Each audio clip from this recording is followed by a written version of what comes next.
Hello friends, अब हम देखने जा रहे हैं linear equation in two variable का सेकंड एक्सरसाइज कि कोई भी linear equation in two variables को ग्राफिकली कैसे सॉल्व किया जाता है वो अब हम देखने वाले हैं।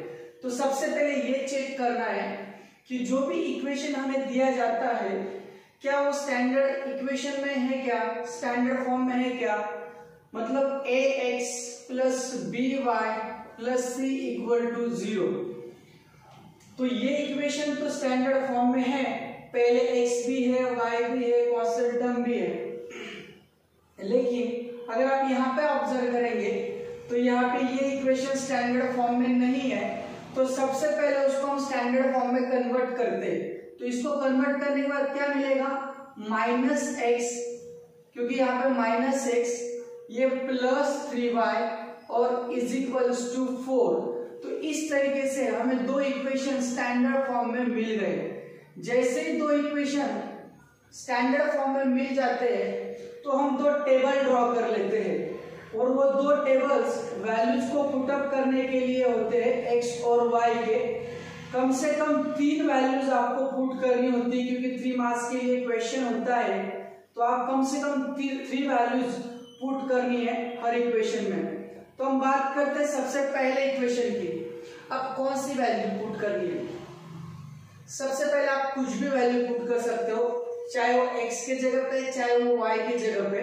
लेकिन वैल्यू पुट करते वक्त अगर आप छोटे नंबर्स का यूज करेंगे तो आपका ग्राफ बहुत ज्यादा बढ़ेगा नहीं, बहुत ज्यादा उसकी वैल्यूज बढ़ेगी नहीं।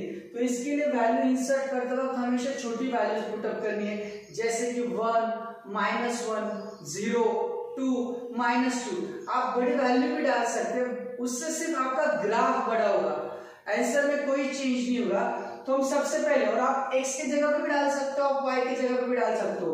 सपोज हम x के जगह पे पहले 1 डालते हैं तो पुट करते हैं x इज इक्वल्स टू 1 इस इक्वेशन में। तो हमने पुट किया 2 into 1 minus 3y is equal to 4। x के जगह पे हमने पुट किया 1, तो 2 1 जा 2 minus 3y is equal to 4। ये 2 उधर चला जाएगा, minus 3y is equal to 4 minus 2, minus 3y is equal to 2। ये जो माइनस 3 है ये जाके डिवाइड होगा वहां पे, तो 2 अपॉन माइनस 3। अब इसको सॉल्व करना है।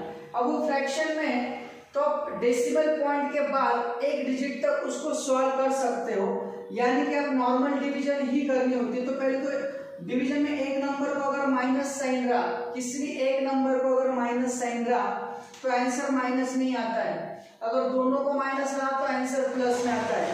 तो 2 को हम 3 से डिवाइड करते हैं। 2 को 3 से कैसे डिवाइड करेंगे, सपोज यहाँ पे कभी 2 को 3 से डिवाइड होता नहीं है तो सबसे पहले हम 0 लेंगे, बाद में पॉइंट, यहाँ पे 20 हो जाएगा, तो 3 6 जा 80। आपको यहाँ तक ही सॉल्व करना है, डेसिमल पॉइंट के बाद एक डिजिट तक ही आपको सॉल्व करना है, उससे ज्यादा नहीं, क्योंकि ग्राफ पर हम उतना ही ड्रॉ कर सकते हैं। अब जैसे हमने यहाँ पे 1 पुट किया तो 1 पुट करने के बाद हमें मिला -0.6, तो यहाँ पे 1 माइनस 0.6, ये हमें फर्स्ट कोऑर्डिनेट मिला। अब सेकंड, सपोज हम अब पुट करते हैं y की जगह पे -1 पुट करते हैं y की जगह पे। ओके, सो 2x माइनस 3 y की जगह पे पुट किया -1 is equals to 4। 2x minus और माइनस प्लस हो जाएगा, तो 3 1 जा 3 इज इक्वल टू 4। ये 3 प्लस से उधर जाके माइनस हो जाएगा, तो 2x is equal to 4 minus 3, 2x is equal to 1। ये 2 मल्टीप्लाइड है तो वहां पे जाके डिवाइड हो जाएगा, यानी कि x is equal to half, तो हाफ मतलब होता है 0.5। तो आपको इस तरीके से, आपने पुट किया था y की जगह पे -1, आपको मिला 0.5। तो आप उस तरीके से यहाँ पे वैल्यूज पुटअप कर सकते हो। ये सेकंड कोऑर्डिनेट भी मिल गया इस लाइन के लिए। नाउ थर्ड वैल्यू अभी हम पुट कर, जैसे कि मैंने बताया कि कम से कम 3 वैल्यूज पुट करनी है, क्योंकि 3 मार्क्स के लिए क्वेश्चन होता है, और लाइन ड्रॉ करने के लिए भी काफी इजी हो जाता है अगर 3 पॉइंट्स रहे तो इसके लिए हम यहाँ पे सपोज, अब मैं x के जगह पे पुट करता हूँ 0, जैसे कि मैंने ऑलरेडी बताया, कुछ भी वैल्यू किसी भी जगह पे पुट कर सकते हो, चाहे आप सब के सब x की जगह पे पुट कर सकते हो, चाहे आप y की जगह पे साइन पुट कर सकते हो, आप मिक्स भी पुट कर सकते हो। तो हम अब x की जगह पे 0 पुट कर रहे हैं, 2 into 0 minus 3y is equal to 4। तो 2 into 0 0 minus 3y is equal to 4। यहाँ पे बचा minus 3y is equal to 4, minus 3 वहां पे जाके डिवाइड होगा, सो 4 अपॉन माइनस 3, अगेन माइनस में ही आंसर आएगा क्योंकि एक नंबर को माइनस है। 3 से 4 को डिवाइड होगा, 3 1 जा 3, फिर भी 1 बचेगा और उसके बाद उसको सॉल्व नहीं कर पाएंगे, 3 3 जा 9।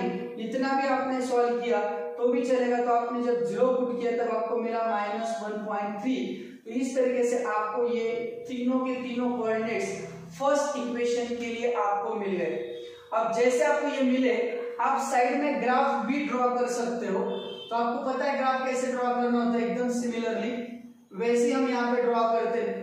ये आपका y कोऑर्डिनेट हुआ, ये आपका x कोऑर्डिनेट हुआ, ये आपका ओरिजिन हुआ। तो यहाँ पे सपोज इस साइड में हमेशा x के ऊपर पॉजिटिव वैल्यूज हम लेते हैं, तो 1, यहाँ पे मैंने लिया 2, सपोज 3 4, यहाँ पे माइनस रहेगा तो इसके लिए -1 -2, यहाँ पे -3 और सिमिलरली यहाँ पे -4। ये negative y axis, positive x axis, similarly positive y axis भी यहाँ पे 1 2 3 और 4 तक आएगा और निगेटिव x एक्सिस पे -1 -2 -3 और -4 तक लिया। अब सबसे पहला कोऑर्डिनेट क्या है आपका 1 और -0.6। ये ड्रॉ करते वक्त आपको ये ध्यान रखना है, अगर आपका फर्स्ट कोऑर्डिनेट है 1 और -0.6 तो 1 को देखना है x एक्सिस के ऊपर, 1 को देखना है x एक्सिस के ऊपर और -0.6 देखना है आपको y एक्सिस के ऊपर। तो 0 और -1 के बीच में -0.6 मिलेगा, तो वो पॉइंट कहीं ना कहीं आपको यहाँ पे मिलेगा इस तरीके से। Okay, so this is what -0.6 और 1, ये आपको फर्स्ट पॉइंट मिला। सेकेंड पॉइंट 0.5 और -1, आप 0.5 कहाँ पे देखेंगे x एक्सिस पे और -1 कहाँ पे देखेंगे आप y एक्सिस पे। तो 0.5 यहाँ पे मिलेगा आपको x एक्सिस पे और -1 यहाँ पे मिलेगा। So this is what your second point. Third point 0 और -1.3, तो यहाँ पे 0 है तो 0 मतलब x एक्सिस पे देखना है यहाँ पे और -1.3 मतलब वो पॉइंट कहीं ना कहीं आपको यहाँ पे मिलेगा। और फिर ये जो तीनों पॉइंट्स मिले इसमें से एक स्ट्रेट लाइन आपको पास करनी है। अगर वो तीनों पॉइंट अगर सपोज एक लाइन पे आ जाते हैं तो इसका मतलब समझ लेना कि आपकी जो वैल्यूज है, आपके जो कोऑर्डिनेट्स है वो बिल्कुल सही है। तो इस तरीके से स्ट्रेट लाइन पास होती है, तीनों पॉइंट्स आपके उसी एक लाइन पे आ जाते हैं और उसको नाम देना है 2x - 3y = 4। तो ये हमने सिर्फ अब तक फर्स्ट इक्वेशन सॉल्व किया, उसका लाइन हमने ड्रॉ किया। सिमिलरली हमें सेकेंड इक्वेशन के लिए भी ऐसे ही एक टेबल बनाना है, तो वो टेबल हम यहाँ पे बना लेते हैं इस तरीके से और यहाँ पे भी हमें वैसे ही 3 वैल्यूज पुटअप करनी है। Suppose x y x, y। अब ये हुआ आपका फर्स्ट का। अब सेकेंड में देखते हैं, जैसे कि मैंने बताया, अब यहाँ पे जो वैल्यू पुटअप करते हैं ना फर्स्ट टेबल के अंदर, फर्स्ट लाइन इक्वेशन के लिए, आप वो रिपीट भी कर सकते हो क्योंकि उससे कोई फर्क नहीं पड़ता है। तो सपोज मैं यहाँ पे x के लिए पुट करता हूं -1, तो पुट x = -1। तो जैसे ही यहाँ पे -1 पुट करेंगे, ऑलरेडी वहां पे एक माइनस है और x की जगह पे आप -1 पुट कर रहे हैं, +3y = 4। तो माइनस माइनस प्लस हो जाएगा। फिर आप क्या करो, ये 1 को वहां पे लेके जाओ, 3y = 4 - 1, 3y = 3। तो y की वैल्यू 1 मिली क्योंकि ये 3 जाके y को यहाँ पे मल्टीप्लाइड है तो वहां पे जाके डिवाइड होगा, 3/3 1 मिला। तो आपने -1 पुट किया तो आपको क्या मिला 1। तो आपको फर्स्ट कोऑर्डिनेट मिला -1, 1। सिमिलरली अब सेकंड के लिए भी हमें करना है, सेकंड वैल्यूज भी पुट करनी है।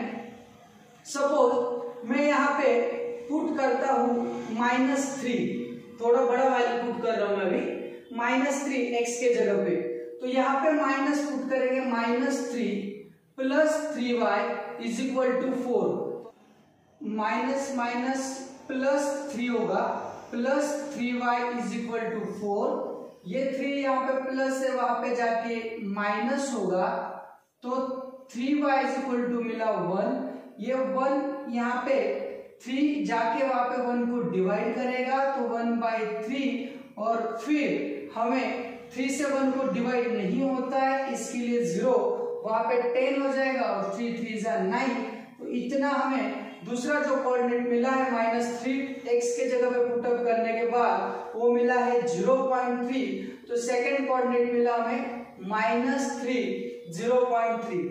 अब सपोज हम यहाँ पे x के जगह पे 2 पुटअप करते हैं, तो minus put x is equal to 2, तो यहाँ पे ये माइनस है, x के जगह पे हमने 2 पुटअप किया, plus 3y is equal to 4, ये -2 वहां पे जाके +2 हो जाएगा, तो 4 + 2 3y is equal to 6, y is equal to 3 यहाँ पे मल्टीप्लाइड है, वहां पे जाके डिवाइड होगा, तो y की वैल्यू हमें मिली 2, यानी कि हमने x के जगह पे 2 पुट किया तो y के जगह पे भी हमें 2 मिला, और इस तरीके से हमें ये तीनों कोऑर्डिनेट्स मिल गए।